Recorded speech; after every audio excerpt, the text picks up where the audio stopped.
Bonjour à tous, merci d'être venus cet après-midi. Donc nous allons aborder les différentes étapes de l'idée au projet. Donc pour commencer, l'une des premières étapes que tout enseignant-chercheur qui a envie de monter un projet collaboratif, la première étape est de constituer le consortium sur lequel vous allez vous appuyer et pour collaborer sur votre sujet de recherche. Donc pour pouvoir initier et soumettre des projets, il y a quelques règles de participation pour les projets des défis sociétaux.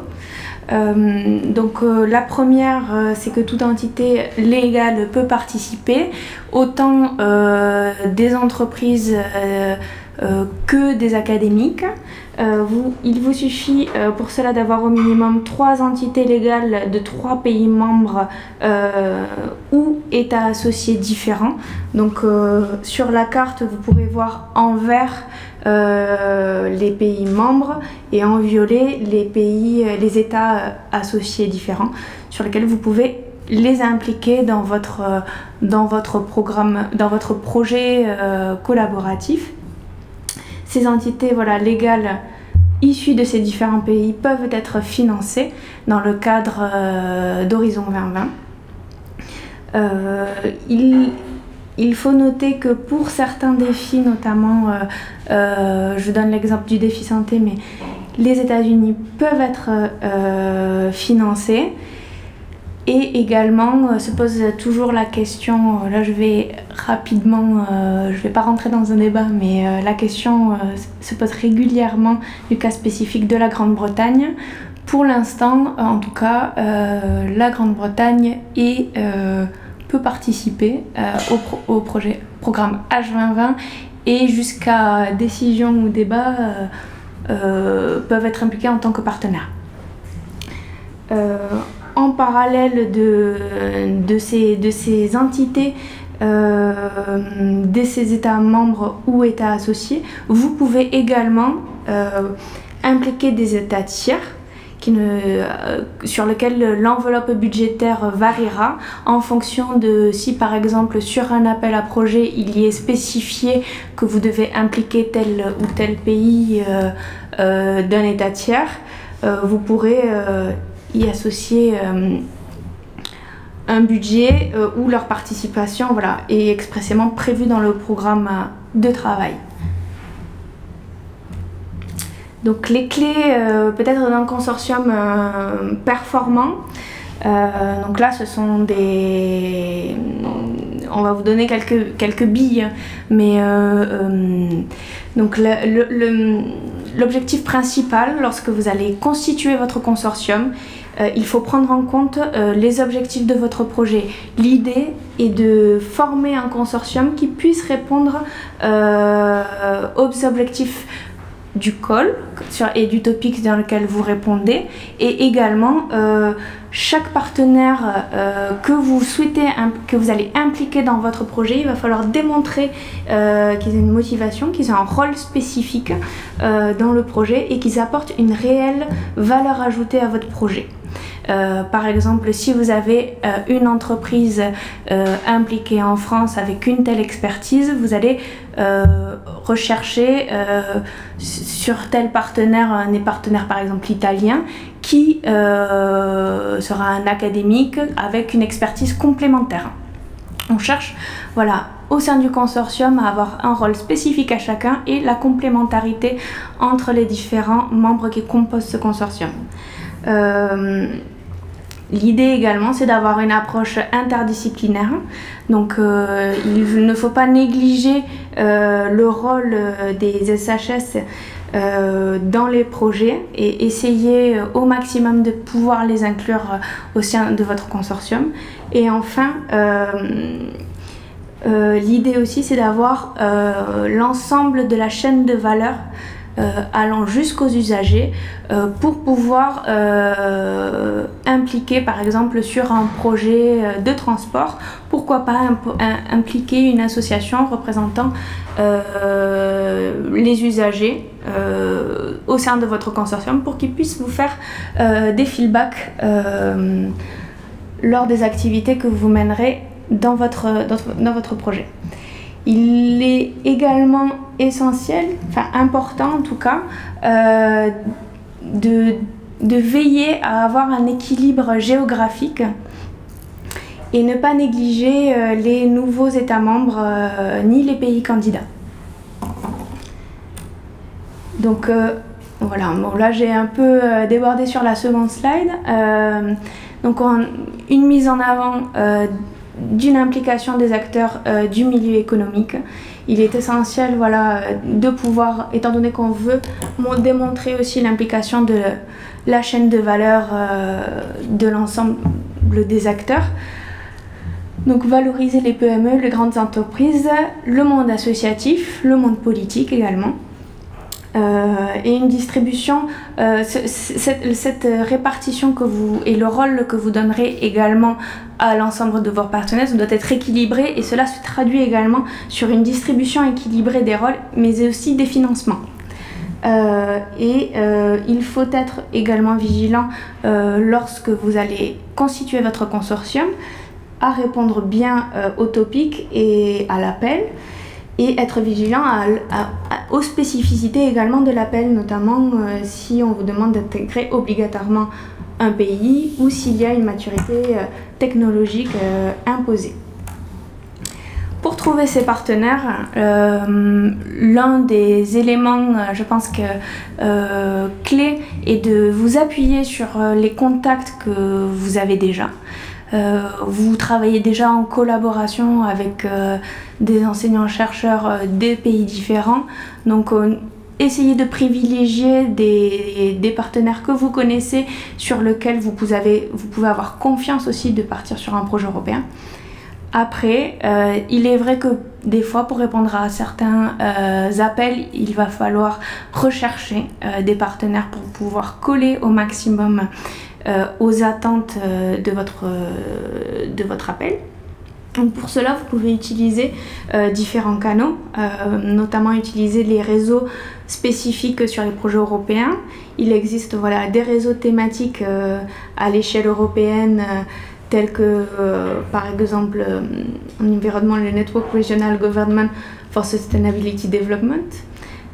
Il y a aussi le réseau Vision 2020 via une plateforme Crodelix sur laquelle vous pouvez rechercher des partenaires en spécifiant par exemple une annonce. Je souhaiterais déposer un projet pour tel appel, je recherche telle compétence auprès d'un partenaire. Voilà, je souhaiterais impliquer un partenaire avec telle compétence. Ou inversement, si vous souhaitez intégrer un consortium, vous pouvez également aller regarder sur les annonces qui sont postées sur cette plateforme pour savoir s'il y a déjà des consortiums qui sont en création pour certains appels. Je recommande également fortement de vous rapprocher de vos cellules Europe, des différents organismes de recherche et des universités. Donc il y a du personnel qui pourront vous soutenir et vous orienter vers de potentiels partenaires et au-delà de ça vous accompagner lors du montage de projet. Contactez les réseaux spécifiques PME, Enterprise Europe, Network, les pôles de compétitivité, les CCI, les régions. Et également, vous pouvez accéder au service Cordis sur lequel il y a accès à tout, enfin la majorité des projets déjà financés, sur lesquels vous pouvez également rechercher des partenaires qui sont déjà impliqués dans d'autres projets européens. C'est aussi une piste. Et enfin, participer activement aux événements autour d'H2020. Ou de colloques internationaux tels que voilà, des Info-Day organisés par les PCN, par la Commission européenne, ou des brokerage events. Voilà. Essayez d'aller sur des réseaux plus spécifiques autour de votre thématique vous aidera. Alors, pour constituer, voilà. Donc là, on a fait le tour du consortium. Il est à aborder également les règles de financement. Donc pour les projets collaboratifs, vous êtes en fonction de si vous êtes une organisation à but non lucratif ou une entreprise, vous avez des différents pourcentages de possibilités de financement. Si vous allez sur un projet de recherche et d'innovation, donc vous êtes sur les deux cas à 100%. Par contre, si vous allez sur un projet d'innovation, pour les organismes à but non lucratif, vous êtes à 100% et pour les entreprises à 70%. Pour les coûts directs. Donc les coûts directs, cela compose quoi? Donc vous avez les coûts directs en termes de personnel, donc y compris les statutaires. Vous pourrez accéder également aux coûts directs de sous-traitance, des coûts directs de soutien financier à des tiers, et également tous les coûts directs qui sont liés aux frais de mission, aux équipements, aux coûts d'amortissement et autres coûts de biens et services. Donc là, on est à 100%. En supplément de ces 100%, vous allez recevoir un taux de financement des coûts indirects éligibles. Donc c'est un forfait de 25% qui se base sur vos coûts directs éligibles. Donc les dépenses que vous mènerez au sein que vous planifiez pour votre projet doivent être utilisées et dépensées sur la durée officielle de votre projet. Donc si c'est 4 ans, voilà, du 1er septembre au 31 août, bon, mais si vous avez une dépense qui intervient plus tard, elle ne pourra pas être prise en compte elle ne pourra pas être éligible. C'est bon, donc il n'y a pas de rétroactivité des dépenses à la date, voilà. Donc pour votre soutien de projet, vous pouvez contacter donc vos cellules Europe ou les services partenariats de valorisation de votre institution en amont de votre projet. Notamment si vous êtes coordinateur d'un projet ou bien même partenaire. Ils peuvent vous accompagner dans la phase de montage. Vous pouvez aussi consulter le site H2020 du ministère qui est très détaillé, qui vous donne, dont il y a une rubrique comment participer. Vous pouvez accéder aussi à des fiches pratiques des PCN juridiques et financiers. Donc on vous explique l'ensemble des étapes des étapes pour le dépôt de votre projet.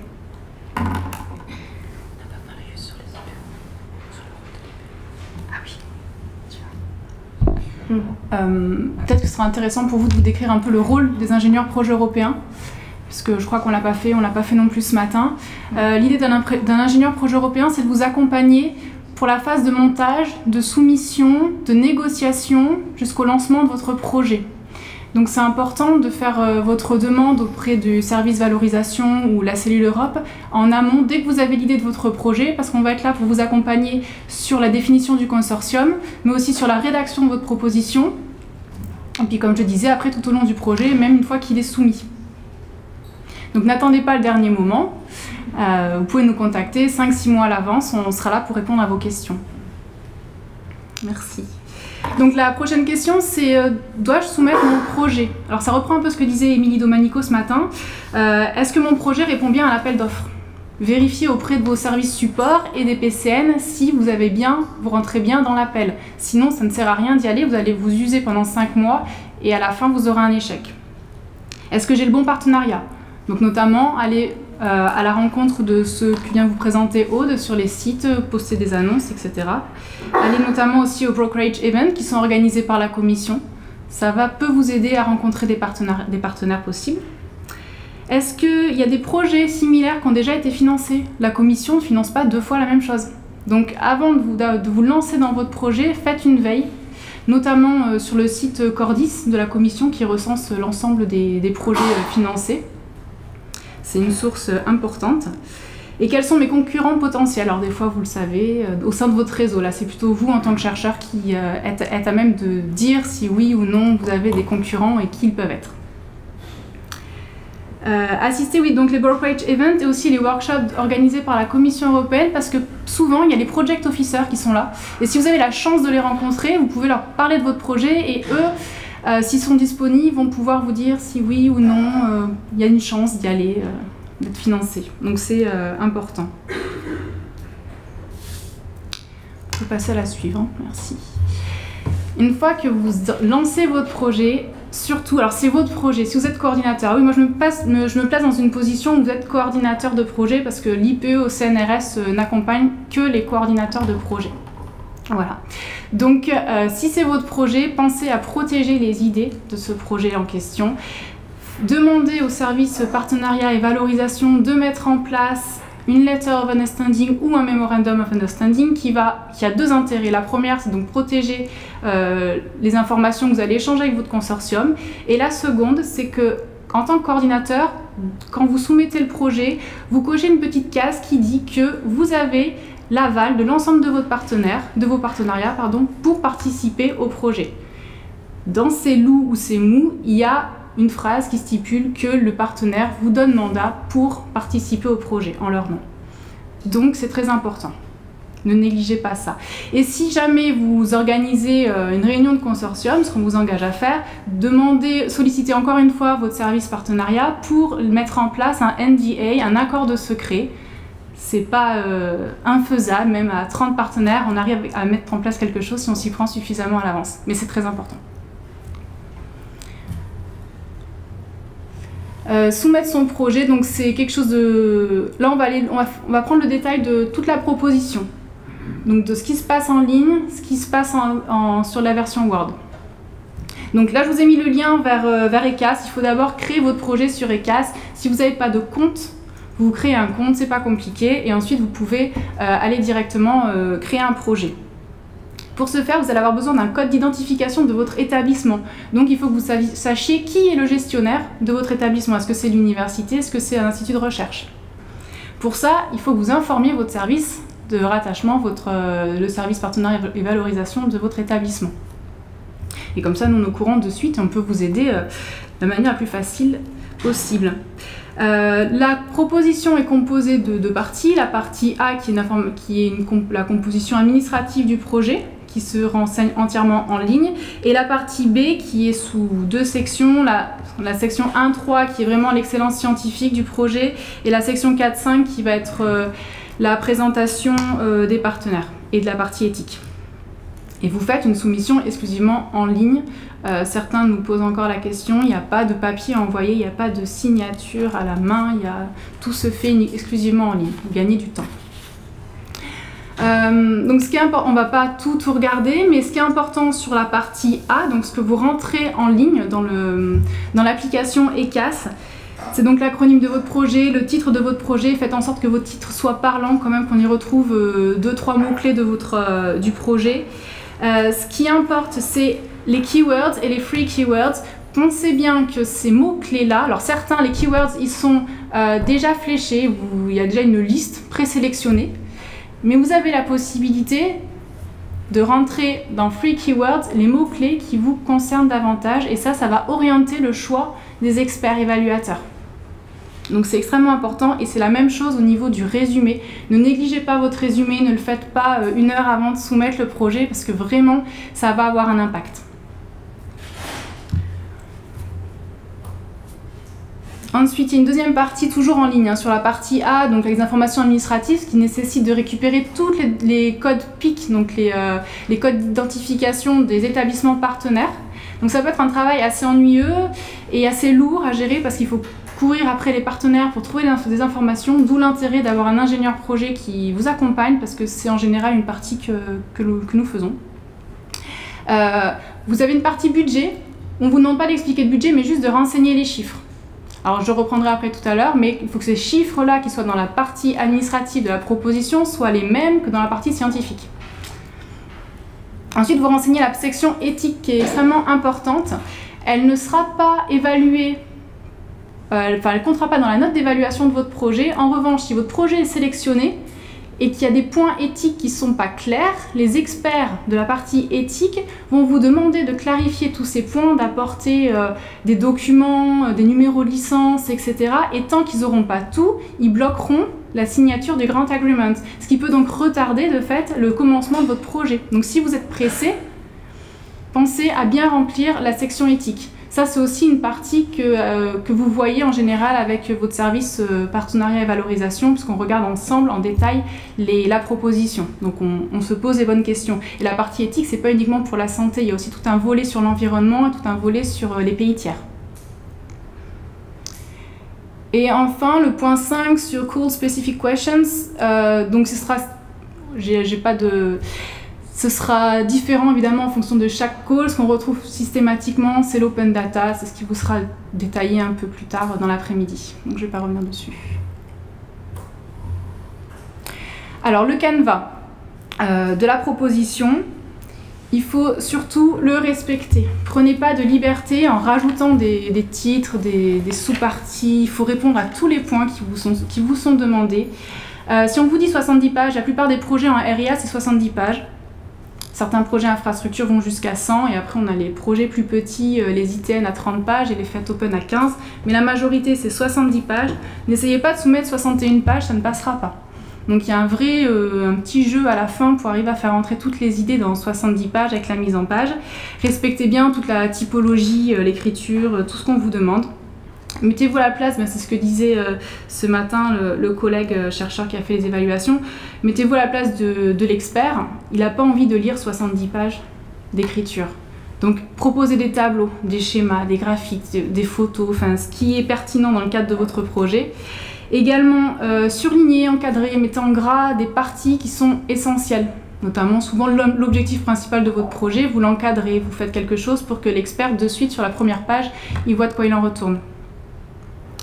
Et si possible, si vous n'êtes pas à l'aise avec la langue anglaise, faites relire votre projet, non pas pour le côté scientifique, mais pour le côté grammatical. Il faut que ce soit lisible et compréhensible. Tous les experts évaluateurs ne sont pas, d'ailleurs très peu sont finalement anglais, donc pour tout le monde c'est un peu une seconde langue.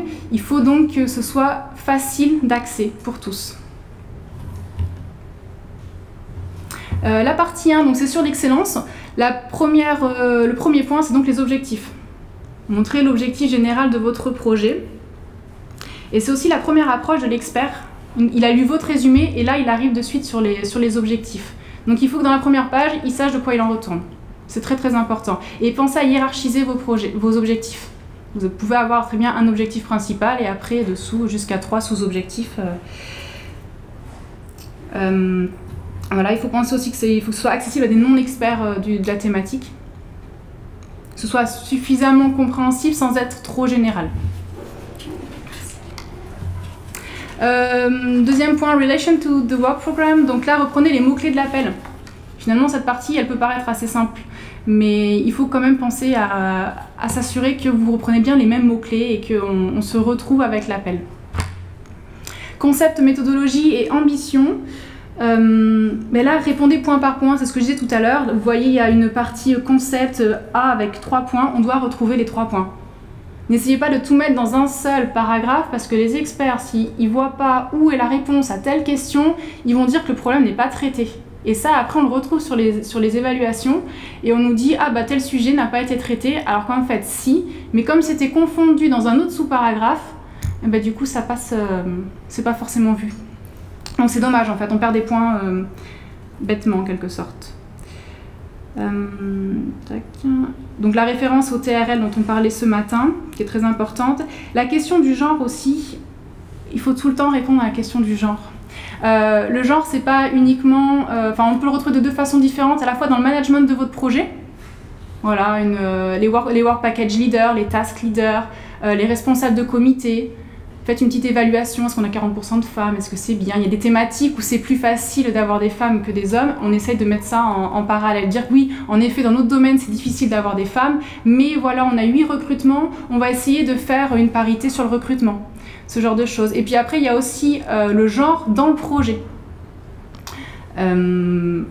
mâle, femelle sur les animaux, ça peut être sur plein de... Il faut voir en fonction du projet comment est-ce qu'on peut traiter cette question du genre. Mais il ne faut pas la négliger et il faut y répondre. Et j'ai oublié, il y avait juste la partie section ambition sur l'état de l'art. Donc là c'est vraiment la recherche, c'est vraiment votre domaine, en général vous savez très bien le faire. Souvent on a entendu que la partie excellence doit être écrite... Non, tu peux rester là, sur la partie, comme un... Vous avez l'habitude de le faire en fait, c'est de la recherche. Alors que la partie impact, on nous dit souvent qu'il faut l'écrire de manière journalistique.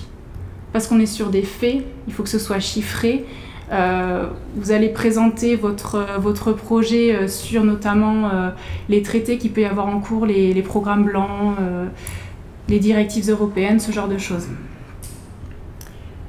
Répondre aux impacts du call, ce qui peut être une bonne pratique ici. Si vous répondez à un call qui a beaucoup d'impact, vous pouvez très bien proposer un tableau pour montrer assez facilement comment est-ce qu'on répond et ça évite des fois 5 pages d'écriture, on peut y répondre de manière un peu plus succincte, ce qui peut vous laisser plus de place pour autre chose. Mais comme on disait, la partie impact est extrêmement importante. Je ne vais pas m'éterniser parce que plus tard on va parler aussi des mesures de dissémination, d'exploitation, la communication.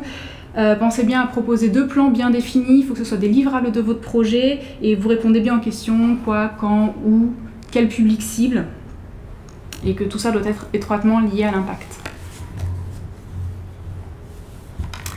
La section 3 qui est donc sur l'implémentation du projet, comment est-ce que vous allez mettre en œuvre votre projet.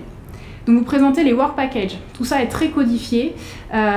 Vous avez le tableau des work packages, chaque work package, il y a un objectif général avec des sous-objectifs. On décrit pour atteindre ces objectifs, nous avons des tâches et les tâches donnent lieu à des livrables. Donc c'est assez... il y a une suite logique en fait à tout ça. Ça fait des années, des fois on se pose des questions, mais ça fait quand même des années que la commission travaille sur ces templates, donc il y a une logique. Pensez bien à séparer le Work Package Management de votre Work Package Dissémination, Exploitation. Aujourd'hui, la partie exploitation a pris tellement d'importance que il ne faut pas mélanger, sauf si vous êtes sur un petit consortium de 4-5 partenaires et que vous n'avez pas assez de Work Package Leader, etc. Dans ce cas-là, on peut comprendre que vous allez fusionner les 2 Work Packages, mais si vous êtes sur un consortium avec suffisamment de partenaires pour qu'il y ait un partenaire qui puisse être responsable du Work Package Dissémination, ne pas hésiter à le faire. Et donc c'est dans cette section-là que vous allez présenter les diagrammes de Gantt, absolument essentiel. Donc le planning de votre proposition, en général les projets font 48 mois, donc sur les 48 mois on va dire. Et le diagramme de perte qui montre la relation entre vos work packages. Et pour vous c'est aussi un bon moyen de vous assurer que vous n'avez pas un work package isolé, qui donne rien aux autres et qui fait sa petite vie de son côté sans qu'il n'y ait jamais de lien avec les autres work packages. À chaque work package vous avez des work package leaders. Faites en sorte de ne pas toujours avoir le même partenaire responsable d'un work package. Si vous avez, je sais pas, le CNRS qui est 3 fois responsable de work package, il faudra bien le justifier. Voilà. Mais bon, ça veut dire aussi qu'il faut avoir confiance en ses partenaires et qu'il faut avoir des partenaires qui sont prêts à être work package leader parce que c'est du travail, notamment pour l'écriture. La structure de management qui est donc extrêmement importante et comme on disait ce matin, étroitement liée à la taille de votre consortium. Ne partez pas dans des usines à gaz si vous êtes 6 partenaires. Une assemblée générale, ce sera largement suffisant. Par contre, si vous êtes 10, il va peut-être falloir commencer à réfléchir à faire une assemblée générale, un comité scientifique, et puis après, que sais-je, peut-être rajouter d'autres comités. Notamment, s'il y a une grosse partie éthique dans votre projet, vous n'êtes pas obligé de rajouter un work package sur l'éthique, tout dépendra de l'ampleur du projet, mais par contre pensez à avoir au moins un expert sur la partie éthique. Idem sur l'innovation en fonction de la thématique de votre projet. Et puis maintenant on retrouve quasiment sur tous les projets un Scientific Advisory Board qui va être composé d'experts internationaux, ça peut être des scientifiques, ça peut être des ingénieurs, des entreprises, peu importe. En général vous les connaissez ces personnes-là, on les nomme dans les projets. Ça peut être 2-3 personnes, ça va dépendre du type de projet. C'est pas non plus la peine d'avoir une dizaine d'experts, mais c'est important de penser à avoir un retour extérieur de votre projet. Et la partie sur les risques, ce dont veut s'assurer les experts, c'est que votre projet, si jamais il se passe quoi que ce soit, vous avez des solutions au problème. Donc il faut leur proposer des plans B. Donc là, c'est pareil, on va regarder ça en détail en fonction de la thématique de votre projet. Il faut faire vraiment du cas par cas, donc il y a des types assez classiques, les risques économiques, scientifiques, techniques, éthiques, sociétaux, etc. Mais c'est important de montrer, voilà, aujourd'hui on veut faire ça, on va peut-être pas pouvoir à cause de telle raison, et bien qu'est-ce qu'on fait pour quand même atteindre l'objectif final de notre projet? Il faut pas, s'il y a un risque majeur dont vous êtes tout à fait conscient, il ne faut pas le taire dans la proposition, au contraire. Il faut l'affronter et montrer que c'est pas grave, vous êtes quand même en mesure de monter le projet, enfin de réaliser le projet d'une autre façon.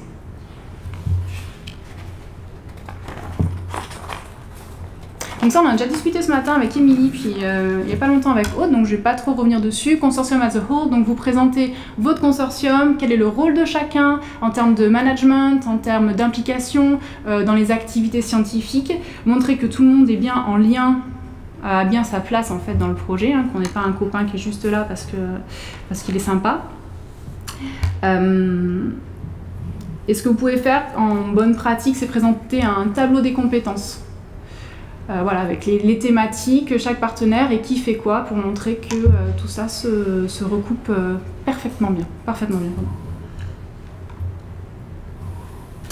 Alors la partie financière, donc comme j'ai dit tout à l'heure, il faut à tout prix que ce soit les mêmes chiffres que dans la part A, où la part A on reprend exclusivement les chiffres. Ici vous allez justifier pourquoi tel budget. Ce qui est extrêmement important avec H2020, c'est qu'il n'y a plus de négociation. Donc votre projet, il est accepté tel qu'il est soumis. Si vous êtes trompé sur votre budget, vous allez avoir beaucoup de difficultés pendant les 48 prochains mois.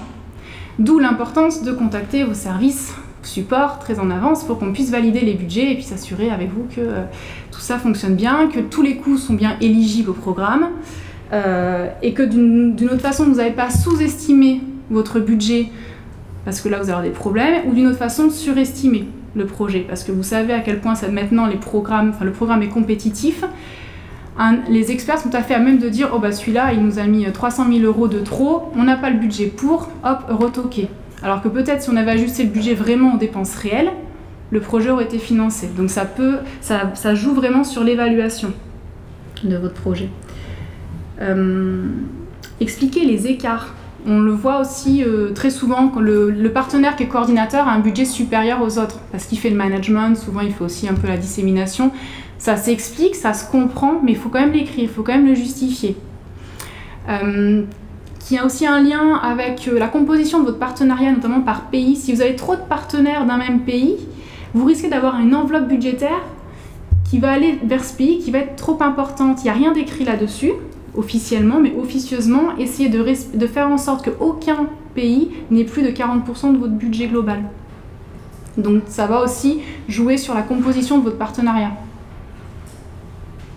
Après, si vraiment on ne peut pas, on a déjà soumis des projets à 42%, oui, il y avait un partenaire qui a 42% du budget, on prend le risque.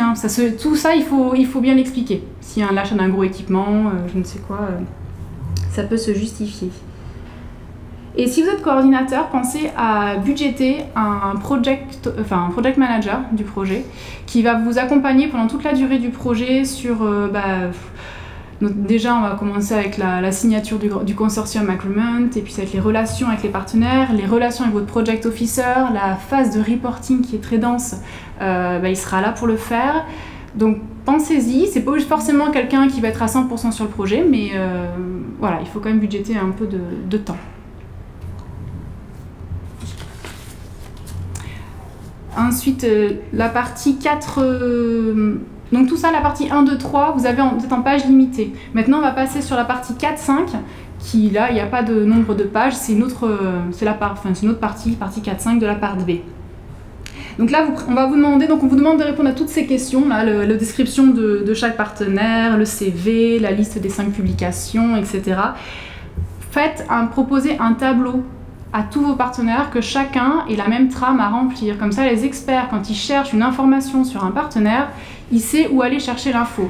Pareil, quand vous avez un IPE avec vous pour faire ce genre de choses, nous, on a les trames qui sont toutes faites et on communique tout ça au consortium et on réceptionne toutes ces informations, on essaye de mettre tout ça en harmonie pour que ce soit beaucoup plus lisible pour les experts.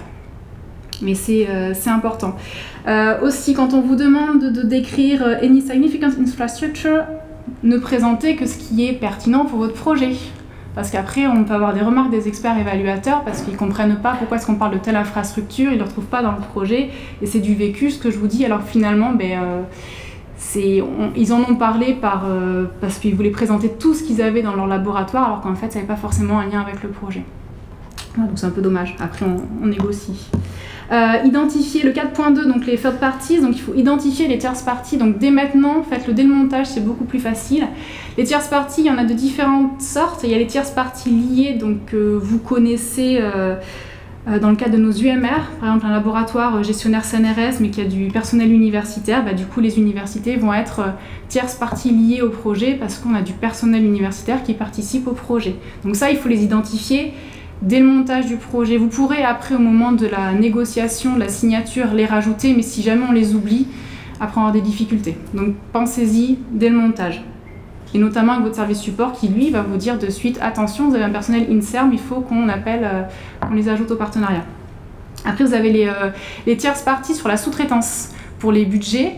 La commission n'est pas fan, on va dire, de la sous-traitance. En revanche, si c'est vraiment justifié, si personne dans le consortium peut faire le travail de la sous-traitance, vous pouvez les ajouter. Et c'est donc dans cette partie 4.2 que vous allez dire le bénéficiaire, je sais pas, CNRS, va recruter pour le Work Package 2 Task 2.5 un sous-traitant. On cite surtout pas de nom puisque l'on doit respecter les codes des marchés publics. Je le dis parce qu'on le voit aussi. Surtout, vous dites rien. Et dans les propositions, c'est pareil. Si vous faites de la sous-traitance, vous n'écrivez pas dans votre proposition ah, je vais travailler avec un tel, il va nous faire ça, ça, ça. Surtout pas. Faut rester vague. Donc, créer des problèmes après. Et ensuite, la troisième partie sur les tierces parties, c'est des cas un peu particuliers sur les contributions en nature que, personnellement, je vois très rarement. Je ne sais pas si d'autres collègues l'ont à faire. Et enfin, la section 5 de cette partie B, sur la partie éthique. Donc comme j'ai dit tout à l'heure, on ne regarde pas en détail aujourd'hui, mais si il y a un grand tableau sur l'éthique dans la partie A en soumission en ligne, si vous répondez oui à certaines questions, notamment on va reprendre le cas des third parties si vous travaillez avec l'Inde, sur le projet sur l'Inde, et bien dans ce cas-là, vous allez répondre oui, je travaille avec un pays sur la tierce partie, c'est l'Inde, et vous allez devoir répondre à toute une série de questions. Et vous allez justifier vos réponses dans cette section-là. Et comme j'ai dit tout à l'heure, ça ne fait pas partie de l'évaluation de votre projet. C'est un comité indépendant d'experts évaluateurs sur la partie éthique qui va lire la partie éthique et qui fera des retours au project officer au moment de la signature du grant agreement. Donc essayez d'être le plus carré possible, sinon on perd du temps au moment de la contractualisation.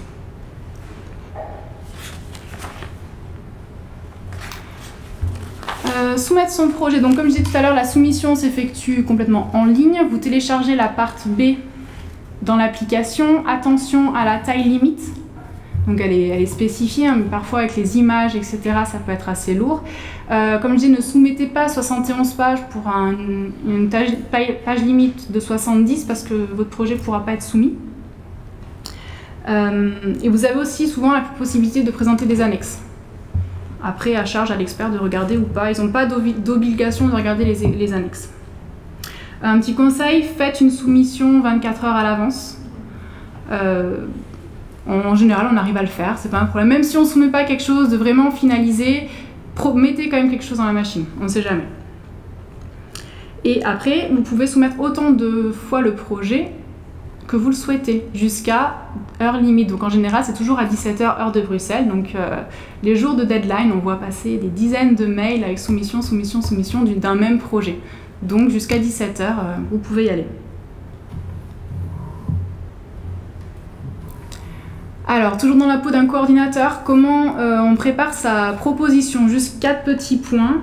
Savoir s'entourer. Vous n'êtes pas tout seul, vous avez une équipe de recherche avec vous, vous avez déjà souvent des partenaires, parmi lesquels vous allez pouvoir définir des Work Package Leaders. Ce sont ces Work Package Leaders qui vont vous entourer le plus pendant la rédaction de votre projet, parce que vous allez leur déléguer des rédactions, vous n'allez pas écrire tout ça tout seul. Chaque Work Package Leader, normalement, va écrire son Work Package et vous allez travailler ensemble. Pareil pour la partie impact. Alors, on entend souvent que la partie impact doit être rédigée par les industriels et pas par les scientifiques. Je ne l'ai jamais vu. C'est souvent le coordinateur qui rédige ça, mais en soutien avec 1 ou 2 partenaires qui va relire et qui va rajouter des éléments. Vous pouvez aussi très bien désigner un co-coordinateur. Si vous avez un gros consortium, c'est tout à fait possible. Et puis après, toujours un support administratif, SPV, IPE, tout ça. Planifiez votre projet. Si vous êtes à 6 mois de la deadline, faites-vous un petit rétro-planning, imposez des dates limites à vos partenaires, en sachant très bien que si vous leur dites le 20 du mois, je veux tous mes work packages, vous savez très bien qu'ils vont vous répondre le 31, et encore parce que vous les avez relancés 10 fois. Mais il faut les relancer, c'est aussi un peu le boulot de l'IPE quand en fonction sur les parties administratives, faut pas hésiter. C'est vrai que c'est un peu de l'acharnement parfois, mais bon, si tout le monde veut si tout le monde veut le projet, normalement tout le monde y met du sien et répond assez rapidement. Organiser des réunions de consortium, c'est tout à fait facile aujourd'hui de le faire, notamment grâce aux visios. On peut très facilement organiser des visioconférences. Si vous n'êtes pas 30, ça peut se faire assez facilement. Si vous avez le temps et l'argent, vous pouvez aussi organiser une réunion de consortium. Vous verrez que tout le monde y trouve son intérêt et le projet avance beaucoup plus vite. Et pour que ce soit intéressant, pertinent pour le projet, il faudrait le faire au moins 3 mois à l'avance, avant la deadline. Oui, relancer toujours, et notamment parce que les partenaires silencieux le restent une fois que le projet est accepté. Donc après, vous aurez du mal. S'il y a un partenaire qui est dormant au moment du montage, c'est pas forcément un bon signe pour la suite. Et par contre, cette fois-ci, faites relire la proposition pour le côté scientifique. Tout à l'heure, je vous parlais pour le côté anglais. Là, pour le côté scientifique, si vous avez le temps, évidemment, il faut le faire à l'avance parce que ça fait pas toujours plaisir. Il y a parfois des retours qui sont désagréables, qu'on n'a pas envie de lire et après, si on le fait une semaine avant, on n'a pas le temps de modifier. Donc, il faut le faire à l'avance et il faut être prêt à accepter les critiques. À toi. Alors, on va passer du coup sur la phase évaluation. Comment la proposition est-elle notée? Donc votre proposition sera soumise à 3 experts évaluateurs qui attribueront une note allant de 0 à 5 sur chacun des critères qu'on va voir par la suite. 0 sur une note qui ne remplit pas les critères jusqu'à 5 qui est excellent. Donc entre 2 dossiers à score égal et à score égal notamment sur la partie excellence, la partie impact primera pour la sélection et la partie impact est une note qui peut faire basculer et faire en sorte que votre dossier soit sélectionné. Donc une grande attention et priorité doit être mise sur cette partie également. Et pour les projets retenus, comme l'a dit Maud, aucune négociation ne sera possible ni sur le contenu scientifique ni sur le budget.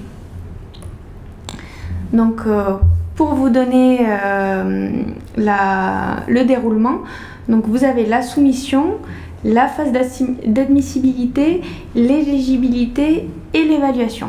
Donc la fin de l'évaluation, on est à peu près, donc votre soumission, on est à M0.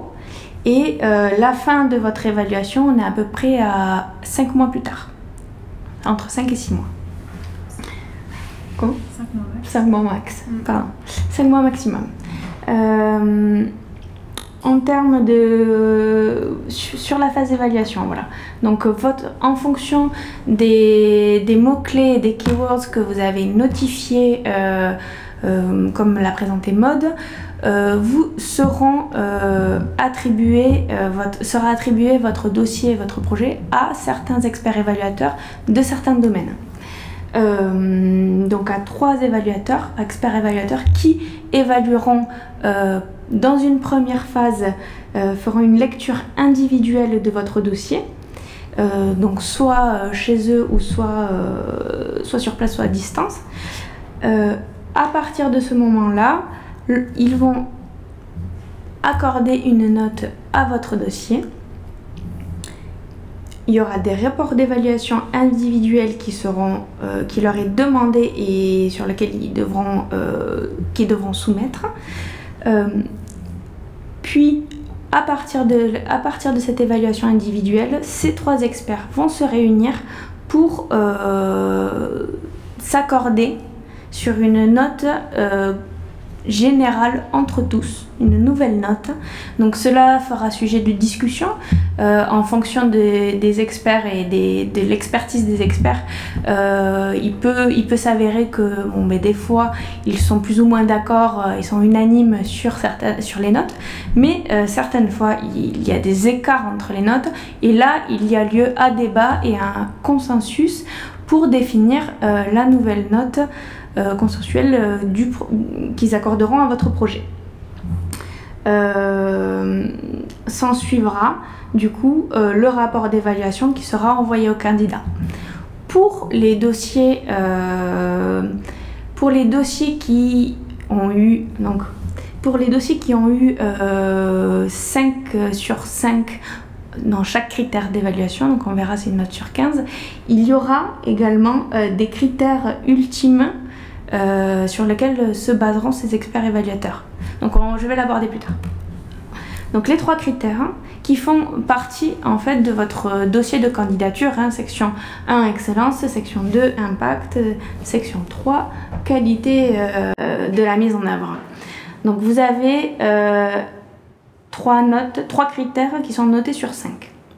Donc la partie excellence sur laquelle vous devez justifier la clarté et la pertinence des objectifs, la crédibilité, donc en termes d'expertise vis-à-vis de votre consortium et en termes de moyens également qui y sera affecté, la solidité du concept et de la transdisciplinarité, et le caractère ambitieux et innovant au-delà de l'état de l'art.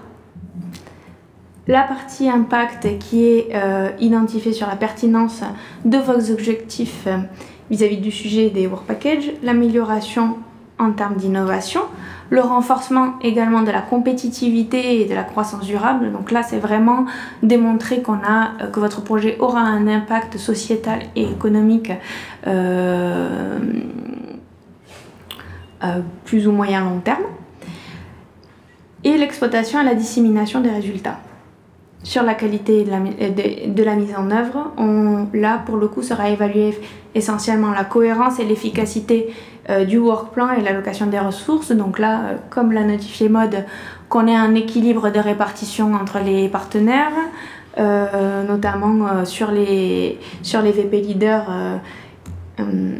la complémentarité du consortium et la gestion des risques et la gouvernance du projet. Donc voilà, vous serez noté sur une note sur 15. Donc donc vous devez avoir minimum dans chaque note 3 sur 5. Néanmoins, si vous avez 3 sur 5, cela ne garantit pas que vous soyez sélectionné. Effectivement, en fonction des appels, ça différencie en fonction des appels, il y a des seuils d'admissibilité. Les seuils d'admissibilité, c'est à partir du moment, où votre projet sera sélectionné.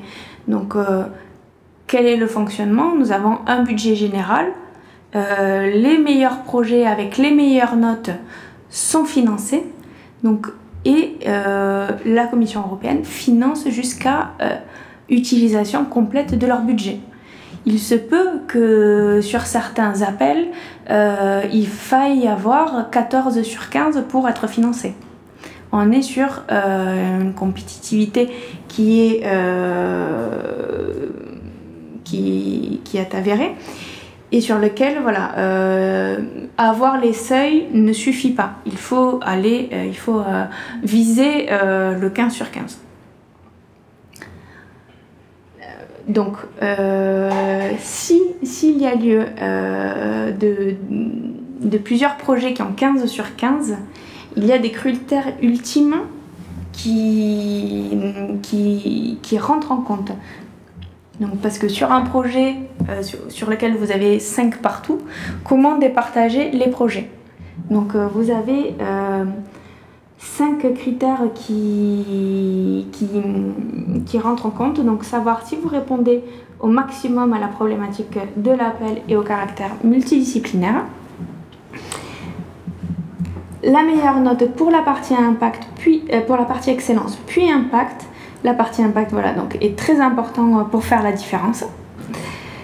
Le budget qui est alloué au PME, l'équilibre homme-femme et l'équilibre enfin géographique. Donc ça, ce sont des critères qui seront issus, voilà, si vraiment vous avez les critères ultimes. Et enfin, pour vous donner une vision, une fois le projet soumis puis accepté, donc on soumet un projet à M0, voilà, la Commission européenne doit vous rendre une évaluation dans les maximum de 5 mois. Donc on a M plus 5. Vous avez 3 mois pour signer le Grant Agreement. Donc on est à M plus 8. Et puis, à partir de la signature du Grant Agreement, vous avez jusqu'à 12 mois pour lancer le début de votre projet. Donc, si on ramène sur M0, on sera à M plus 20 maximum. Votre projet doit avoir comment démarrer. Et entre la période du M plus 8, entre la période de la signature du Grant Agreement et le maximum, le lancement de votre projet, vous avez la période pour pouvoir recruter le European Project Manager qui vous aidera dans la gestion et le management de votre projet. Comment ? Et on met en place le Consortium Agreement aussi pendant cette période-là, qui est censé normalement être signé avant le Grant Agreement. Donc ça, c'est ce qui est écrit.